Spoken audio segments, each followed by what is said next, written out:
Mike Tomlin wasted a pretty good portion of his press conference yesterday trying to convince everybody again that his offense has problems that are specific to third down, as if there's something different or special that you need to do on third down versus just having an efficient and rhythmic offense. I'm going to talk about another down instead today. Good morning to you. Good Wednesday morning. I'm Dejan Kovacevic of DK Pittsburgh Sports. This is Daily Shot of Steelers presented by FanDuel. It comes your way bright and early every weekday. If you're into hockey and or baseball, I also offer daily shots of Penguins and Pirates in the same place that you found this. Right near the beginning of his press conference yesterday, he had the following to say, or really reiterate, from his post-game press conference the other night in Inglewood, California. You got to possess the ball in an effort to score. And certainly if you're not doing a good enough job on possession downs, you need to have some big play splash. And we didn't really have either. Sometimes you can hit a 50-yard ball or what have you and flip the field and change the trajectory of that. And so a combination of possession down failures coupled with a lack of big-time field-flipping plays produced the outcome that it did. At the same time, it alters your time of possession. I thought we had the bones of a really good run game by plan and performance, but I think Jalen only had 14 carries. That happens when you don't win enough possession downs and maintain possession of the ball. There it was again. Third downs, third downs, third downs. Now, I've covered enough of these press conferences to have long since understood that when he's in there, he's not talking to us, he's not talking to you. He's talking to the players. He's trying to send messages to the players, sometimes individually, sometimes collectively, but always with them in mind. So when he's pounding something like this third down thing, what he's really hoping for is that it resonates with the people on the field, which is good because at least one of those reporters hearing this nonsense can easily see that it's exactly that. How a team fares on third down isn't the cause of anything. It's an effect that's begun by another cause. How you do as an offense overall is what sets you up for either doing well or poorly on third downs, or not having to deal with third downs at all. But I digress. This team makes some dubious decisions on first down. This team makes some wild decisions on second down. And by the time third down comes along, it tends not to be 3rd and 1 or 3rd and 2. It tends to be 3rd and 5 and 6 or 7 or more if there's a penalty involved. Those are real problems. Those are real causes. And he knows this, just as he knows when he himself was bemoaning yesterday that Jaylen Warren ran the football only 14 times. He used the word only. And so, of course, when he gets asked, what'll it take to get Jalen more touches, he responds, and I'm quoting directly here, we win more third downs and we'll get Jalen more touches. It's as simple as that. No, it's not. That's not the correlation that's in place. If you get Jalen more touches, you might not have to deal with third downs. Or when you do, you'll be doing it from a much healthier down and distance standpoint. But he's trying to pound this. He wants this message rather than the one where anybody's questioning his usage of his only real offensive weapon of late. It's easier to just suggest that there's some mythical thing not happening on a specific down. As ever, I come armed. The Steelers are 19th ranked in the NFL among 32 teams in third down efficiency. That's not great. It's not crippling them. They aren't doing well in time of possession, and that's hurting not only the offense, but also the Steelers' defense, which is forced to stay on the field unusually long. But to condense that to third down is silly. You know what else is silly? And I feel this more and more and more with every game that I cover. Talked about it a lot while covering the loss in Inglewood, California the other night. And it's this.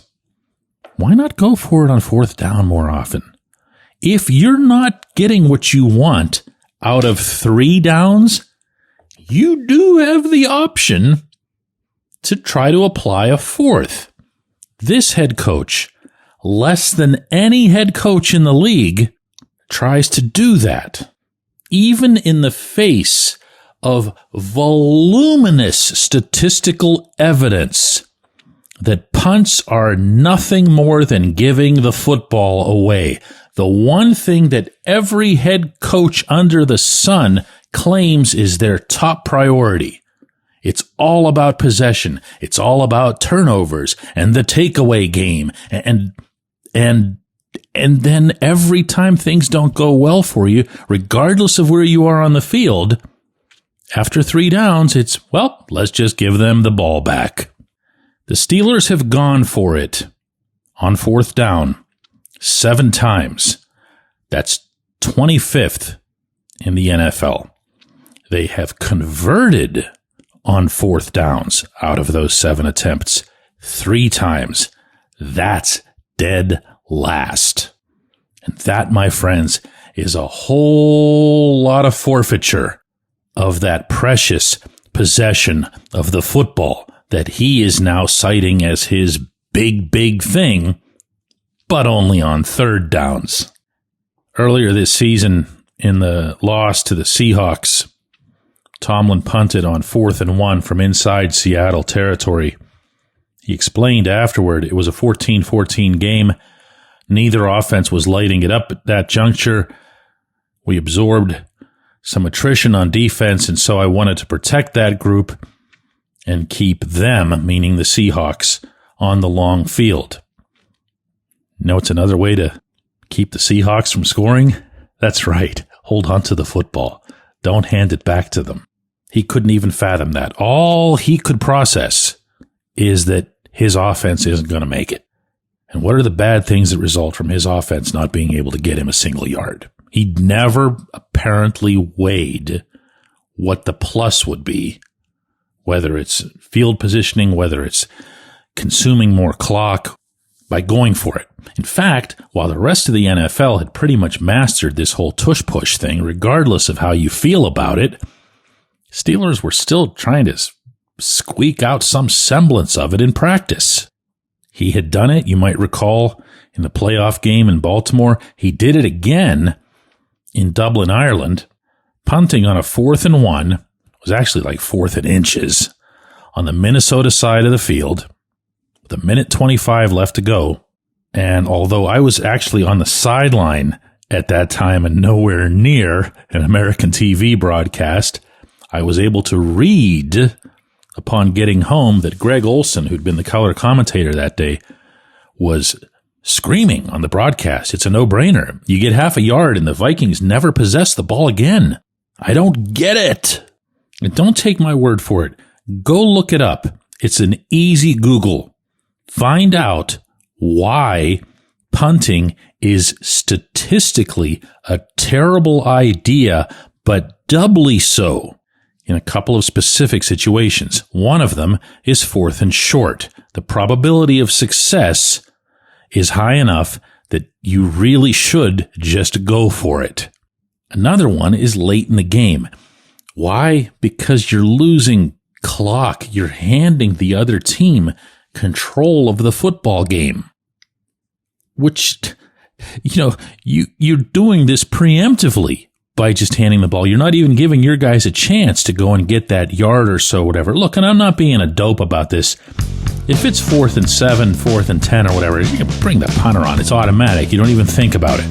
This coach thinks punt first and then wants us all to buy that third down is his issue and that time of possession is his issue. When we come back, J1Q. This segment of Daily Shot is brought to you by our good friends at Mike's Beer Bar. They're located on Federal Street, directly across from PNC Park. Mike has more than 500 beers on tap, including from more than 50 local breweries. Stop in and say hello. Tell Mike we sent you. Mike's Beer Bar. Football season's finally here. Time to check out the latest odds, futures, and win totals on the FanDuel Sportsbook. Think the Steelers are headed to the Super Bowl? Lock in your bets today. Whatever your game, FanDuel Sportsbook delivers the latest lines, futures, and specials so you can join in on all the action. For those of you who are doing real work in construction, in a warehouse, if you're a mechanic, you want reliable, comfortable gear to help you perform well on the job. Brunt Workwear's got you.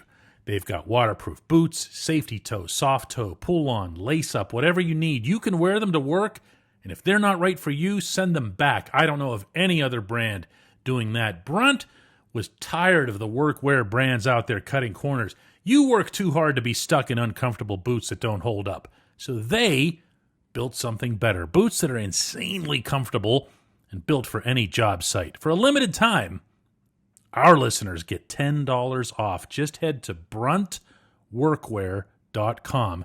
Use the code DKSports and you're good to go. After you order, they'll ask you where you heard about Brunt. Do us a favor here at DK Pittsburgh Sports and tell them it was from this show.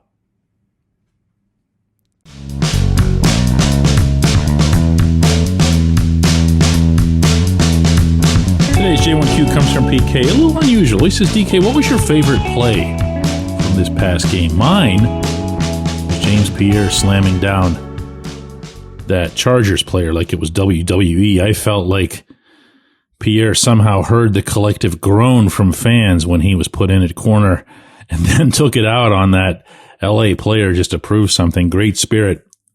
Pierre is probably one of those players who gets placed into the bad pile a little too quickly by too many people. He does bring professionalism to the field.